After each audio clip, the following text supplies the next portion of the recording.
আসসালামু আলাইকুম রহমতুল্লাহ বরাকাতু। আমি ইমরান বরাবরের মতো আবারও আপনার মাঝে হাজির হয়েছি। তো আজকে আপনাদের সামনে আমি যে বিষয়টা নিয়ে আলোচনা করছি সেটা হচ্ছে বৈধ প্রবাসীদের এবং অবৈধ প্রবাসীদের নিয়ে। বৈধ প্রবাসীরা এখন থেকে ভিসা করতে আপনাদের কিছু বাড়তি টাকা লাগবে, সেটা আপনারা সবাই জানেন। আর অবৈধ যারা আছেন তাদের উদ্দেশ্যে বলবো আপনারা একটু সাবধানে থাকবেন। দর পাকড়াও প্রচুর পরিমাণ চলতেছে। আপনারা সবাই নিজ নিজ অবস্থান থেকে সাবধানে থাকবেন। এখানে আমার বলার কিছু নেই, আপনারা বিভিন্ন নিউজে দেখতে পারেন যে এখন পর্যাপ্ত পরিমাণ দর পাকড়াও চলতেছে। যারা অবৈধ আছেন তারা সতর্কতার সহিত চলাফেরা করুন। আমরাও দোয়া করি আপনারা ভালো থাকুন, এই কামনা করি।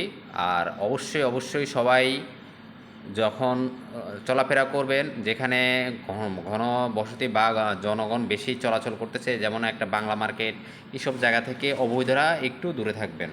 কেননা হচ্ছে এইসব জায়গায় রেড হয় বেশি।